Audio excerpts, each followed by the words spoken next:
C'est à Gorgane, puis à Salikandé, dans les rizières de la province du Golestan dans le nord de l'Iran, que nous entamons la dernière partie de cette histoire iranesque.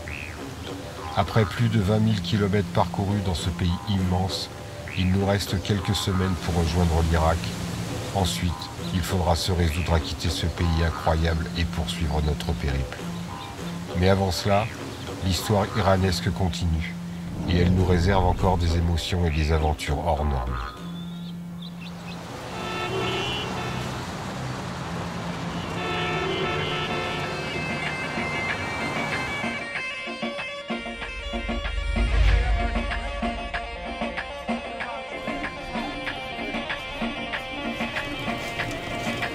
Nous repassons une nouvelle fois à Téhéran pour y retrouver des amis.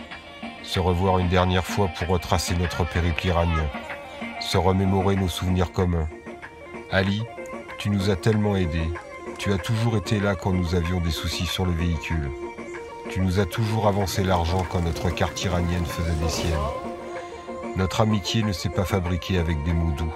Elle s'est construite avec des sentiments nobles. Khaylé Mamnoun Ali, on te sera éternellement reconnaissant.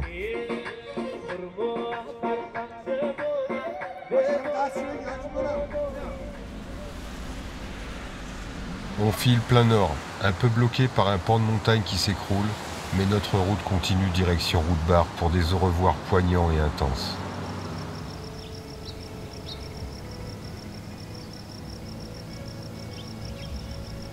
On retrouve Eli et toute sa famille croisés à Téhéran plusieurs mois plus tôt.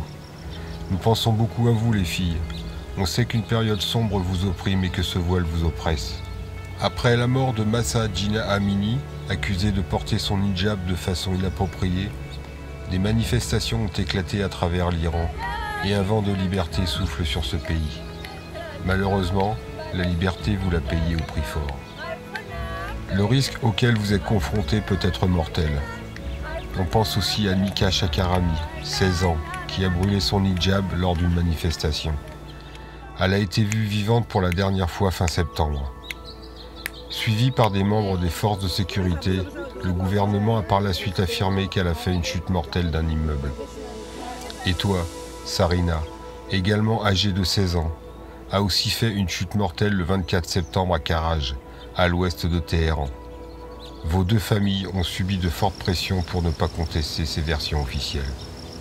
La liste est longue, où dans un pays, exprimer son autonomie en tant que femme peut entraîner la mort, les actions de ces femmes pour exiger la liberté et l'égalité sont d'une bravoure exceptionnelle.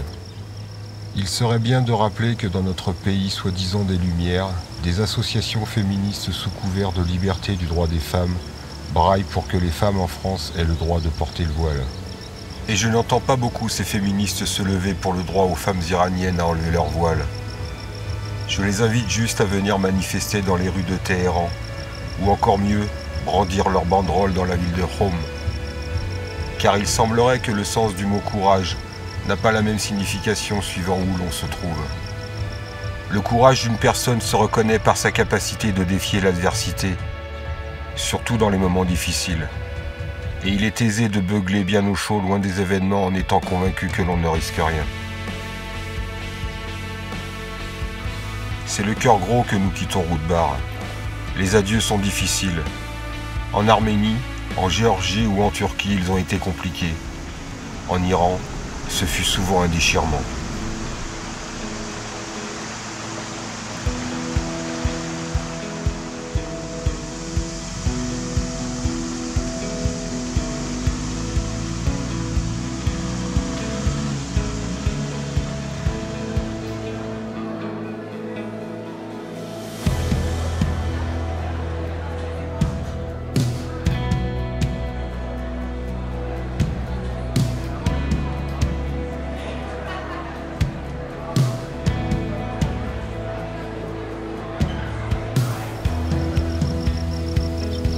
Coup sur coup, notre petit cœur de voyageur a été mis à rude épreuve.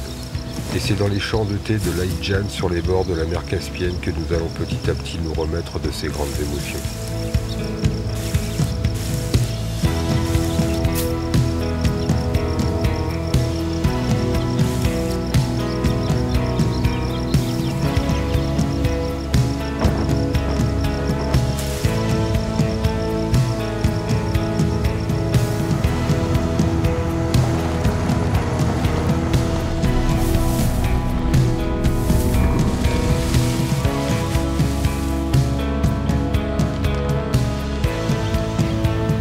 Pour la première fois depuis des mois, le ciel est chargé et sombre, sûrement le reflet de nos tristes pensées. Il nous faut encore quelques temps pour passer à autre chose et reprendre la vie d'avant. Il y a des rencontres dans la vie où la vérité et la simplicité se confondent. Quand tu les quittes, un goût amer se propage en toi jusqu'au point où la culpabilité peut l'emporter. Le voyage au long cours, c'est pas fait pour tout le monde. Ces dernières semaines ont été dures moralement et physiquement. La chaleur nous a mis à plat et nous avons un besoin énorme de verdure. Le sable brûlant, la poussière qui s'incruste dans le moindre pore de ta peau, les pistes cuisantes ont été terribles pour nos organismes. Nos esprits, nos yeux ont besoin de verre. C'est fou, mais c'est nécessaire. Nos corps demandent du verre et encore du verre. On veut trouver un endroit seul, sans personne, loin de tout et de tous. Peut-être de peur de faire de nouvelles connaissances et subir les assauts de la mélancolie. Nous ressourcer est vital. On en a un réel besoin. Ici, ce sera bien. Seul, sans rien, mais avec tout, que nous allons passer quelques jours afin de se remettre les idées à l'endroit. Ici, c'est sûr, on est intouchable.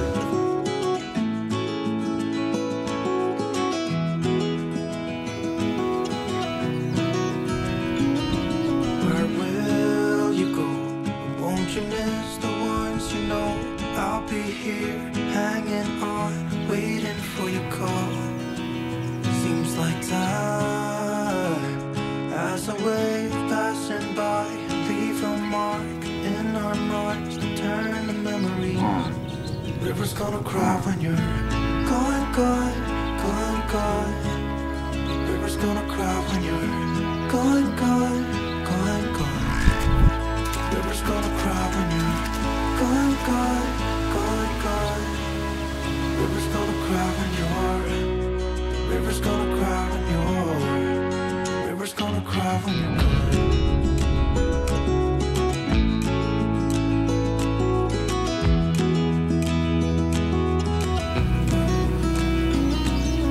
Hey, I was hoping you would stay, but I've always known you would go and find your own way.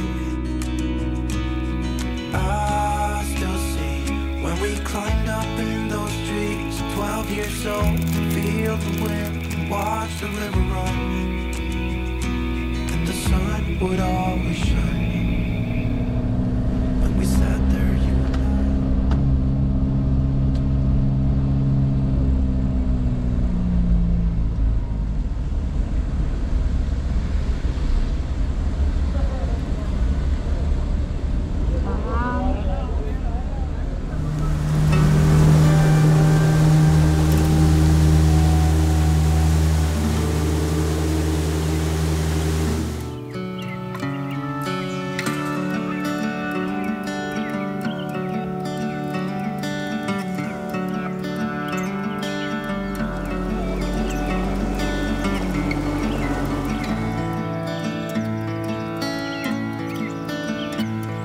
On a repris de la vigueur, et c'est à Bandar et Anzali que nous refaisons surface avec l'aide de cette nature florissante et réconfortante.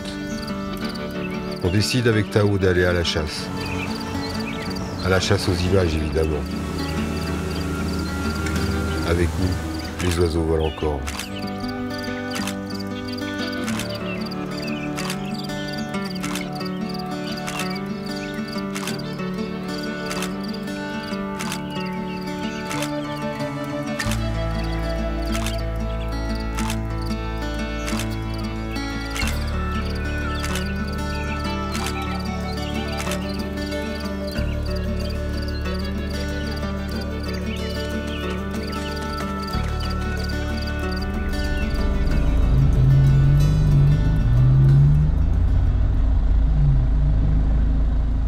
On reprend notre route pour arriver à Mazoulé. L'architecture de Mazoulé est unique. Là, c'est un peu trop crispy quand même. Les bâtiments ont été construits à flanc de montagne et sont reliés entre eux. Les cours et les toits servent d'espace piéton de la même façon que les rues, puisque le toit d'une maison sert de cour à la maison qui est située au-dessus.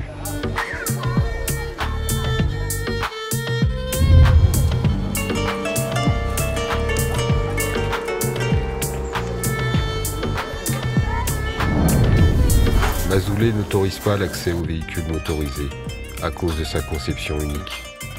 C'est le seul village en Iran à disposer d'une telle interdiction.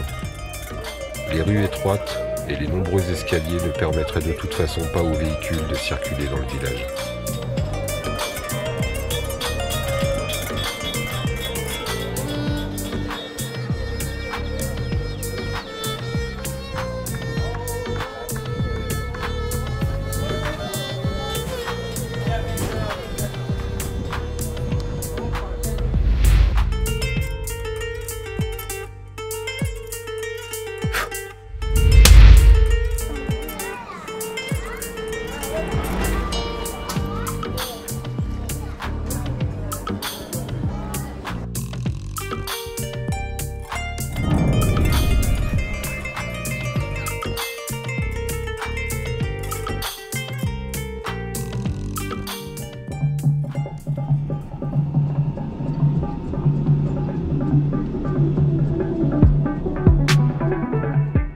La route d'un voyageur est sans fin. Chaque endroit est une découverte pour celui qui garde sa curiosité d'enfant. Nous voici à Tarse Suleyman, ou le trône de Salomon. C'est le lieu le plus sacré du zoroastrisme et de l'empire sassanide. Tarse Suleyman était le plus grand centre éducatif religieux, social et lieu de culte des Iraniens avant l'islam. Ce site du patrimoine mondial de l'UNESCO est situé près de la ville de Takab, dans la province de l'Azerbaïdjan occidental. La légende raconte que le roi Salomon avait l'habitude d'emprisonner des monstres à 100 mètres de profondeur dans le cratère voisin de Zendan-e-Suleyman, la prison de Salomon.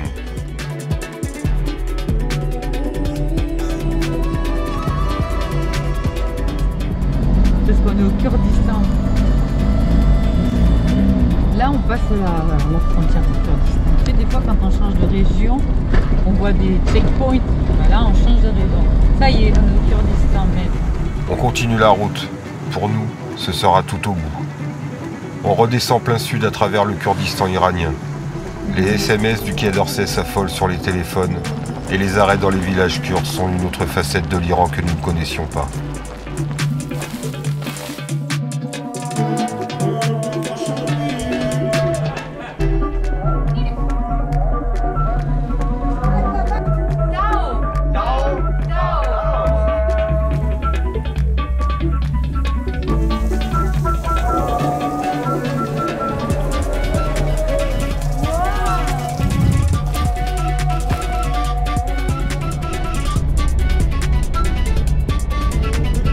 Ne change pas, ce sont les habitants, toujours aussi accueillants. Le culte du voyageur est toujours présent. Nous sommes toujours remerciés de venir les voir.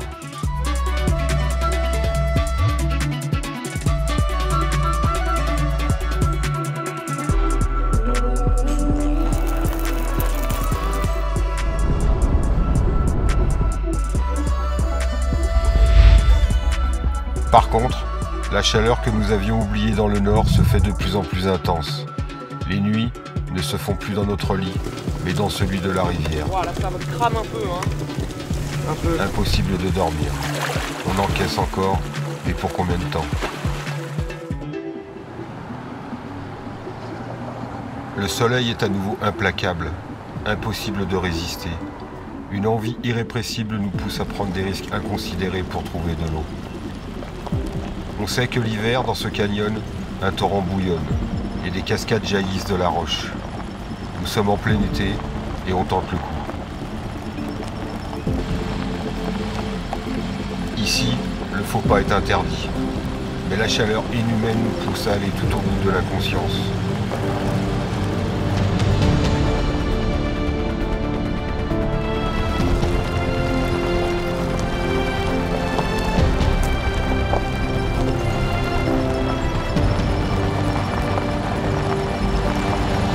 Le passage est bloqué. On décide de laisser le véhicule et on poursuit à pied, au risque de ne rien trouver dans ce canyon où l'air brûlant assèche les poumons, où chaque pas est un effort surhumain. Allez Tao, il faut avancer. Même à l'ombre tu vas griller sur place. On commence à flipper. Pas même un filet d'eau. Tous ces efforts pour rien? La question se pose à savoir si on fait demi-tour. Quand soudain, une mare d'eau chaude stagnante cachée dans le creux d'un rocher nous redonne espoir. On dirait des pauvres, tu sais, juste une flaque pour toute la famille. On dirait qu'on n'a jamais vu d'eau de notre vie. La chaleur est au-delà du supportable. Puis les mares d'eau croupies sont plus grandes. Je n'ai jamais vu la famille tout au bout aussi mal en point. C'est au-delà de ces énormes rochers qu'il faut aller. Le soleil nous écrase, nos forces nous lâchent, on n'avance plus. Mais on y croit encore à notre piscine naturelle.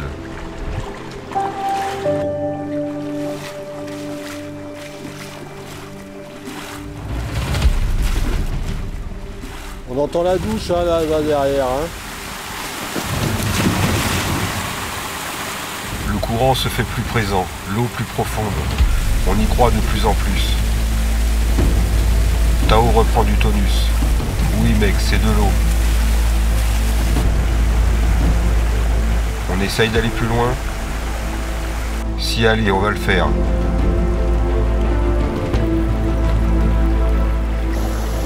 Ah, le plastique.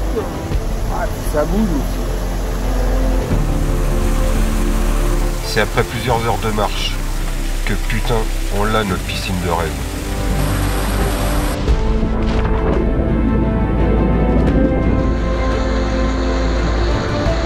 On n'en peut plus. On est comme des gamins. On s'arrête plus. La persévérance, c'est d'aller tout au bout de ses envies. La récompense est immense. Pourtant, ce n'est que de l'eau. Mais quel kiff monumental.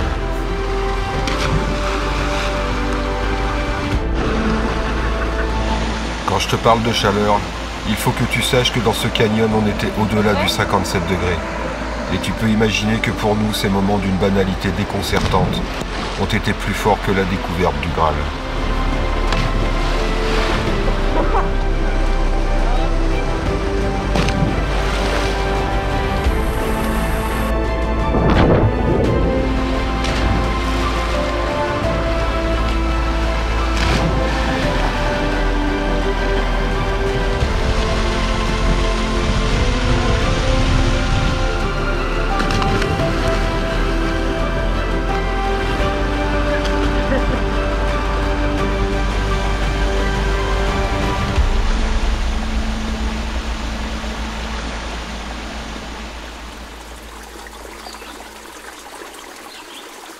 Bien sûr, il faut rebrousser chemin et se rendre à l'évidence que l'on quitte un endroit magique. Surtout que la chaleur n'est pas descendue d'un seul petit degré.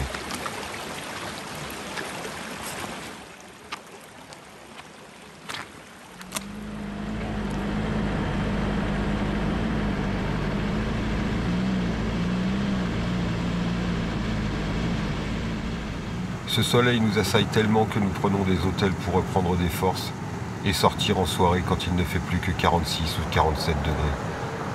Nous essayons de trouver sur notre route des endroits où l'eau fait partie du décor.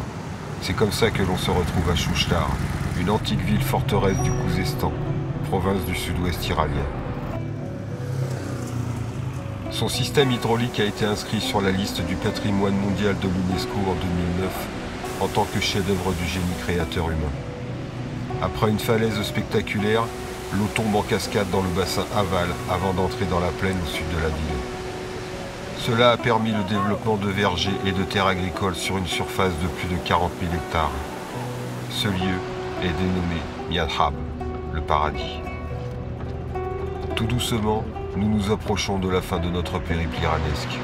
Nous ne pouvions pas nous empêcher de faire un petit détour à Tchokbazambil, un complexe élamite dans la province du Khouzestan. Bien avant l'arrivée des Perses, les Élamites, 2400 ans avant Jésus-Christ, créèrent dans le sud-ouest de l'Iran l'une des premières civilisations du monde. Après plusieurs mois passés en Iran, c'est la dernière ligne droite. Nous nous dirigeons vers l'Irak, un autre gros morceau du périple. L'Iran est un hymne à la culture, un patrimoine hors du commun à défiler devant nos yeux. Des paysages de dingue nous ont littéralement laissés sur les fesses. Nous avons appris des milliers de choses sur ce pays, avec bien sûr des Iraniens incroyablement bons et bienveillants. Nous avons des anecdotes inimaginables sur ce que les Iraniens ont été capables de faire pour nous aider. Je sais qu'il ne faut jamais dire jamais, mais cet accueil, jamais on ne l'oubliera. Si je peux te donner un conseil, Viens en Iran sans a priori, sans préjugés. Viens avec rien, tu pourras te nourrir de tout. Si tu viens avec tout, tous tes jugements, tes idées toutes faites, tu ne pourras te nourrir de rien.